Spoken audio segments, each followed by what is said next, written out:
ರೆಸಾರ್ಟ್ಸಿಗೆ ಚಾರ್ಧಾಮ ಯಾತ್ರೆಗೆ ಬಂದಂಥ ನಾವು 2 ದಿವಸಗಳ ಕಾಲ ಈ ರೆಸಾರ್ಟ್ಸಿನಲ್ಲಿ ತಂಗಿದ್ದೇವೆ. ಭಾಳ ಅತ್ಯುತ್ತಮವಾದಂಥ ವಾತಾವರಣ, ಅದರಲ್ಲೂ ಮುಖ್ಯವಾಗಿ ಇಲ್ಲಿರತಕ್ಕಂಥ ಸಿಬ್ಬಂದಿ ವರ್ಗದವರ ಸೇವೆ ಬಹಳ ಮುಖ್ಯವಾದುದು. ನಗು ನಗುತ್ತಾ ನಮ್ಮನ್ನು ಅವರು ಸ್ವಾಗತಿಸುತ್ತಾ 2 ದಿವಸಗಳ ಪರ್ಯಂತ ಉತ್ತಮವಾದಂಥ ಸೇವೆಯನ್ನು ಕೊಟ್ಟಿದ್ದಾರೆ. ಪ್ರತಿಯೊಂದು ವಿಭಾಗದಲ್ಲಿಯೂ ಕೂಡ ಅವರು ನಮಗೆ ಯಾವುದಕ್ಕೂ ಕೂಡ ಕಡಿಮೆ ಮಾಡಲಿಲ್ಲ.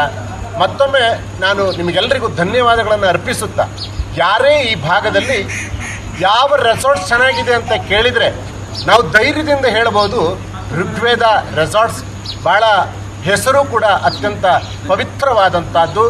ವೇದದಲ್ಲಿ ಪರಮಶ್ರೇಷ್ಠವಾದಂಥ ಋಗ್ವೇದದ ಹೆಸರನ್ನು ಇಟ್ಟುಕೊಂಡು ಆ ವೇದಕ್ಕೆ ಸರಿಯಾಗಿ ಅದಕ್ಕೆ ಅನುಗುಣವಾಗಿ ಆ ನಾಮಕ್ಕೆ ಅನ್ವರ್ಥಕವಾಗಿ ಈ ಋಗ್ವೇದ ರೆಸಾರ್ಟ್ಸ್ ಉತ್ತಮವಾದಂಥ ಸೇವೆ ನಮಗೆಲ್ಲರಿಗೂ ಕೊಟ್ಟಿದೆ. ನೀವು ಮುಂದೆ ದಿನಗಳಲ್ಲಿಯೂ ಕೂಡ ಇದೇ ಥರದ ಸೇವೆಯನ್ನು ಬಂದಿರತಕ್ಕಂಥ ಯಾತ್ರಾರ್ಥಿಗಳಿಗೆ ತಾವು ನೀಡಬೇಕು ಎನ್ನುವಂಥ ಮನವಿಯೊಂದಿಗೆ ಭಾಳ ಖುಷಿ ಆಗ್ತದೆ. ನಮಗೆ ಬಳ್ಳಿ ಟೂರಿಸಂನವರು ಈ ರೆಸಾರ್ಟ್ಸನ್ನು ಬುಕ್ ಮಾಡಿದ್ದಕ್ಕೆ ಅವರಿಗೆ ಮತ್ತೊಮ್ಮೆ ಧನ್ಯವಾದಗಳನ್ನು ಹೇಳ್ತೇನೆ.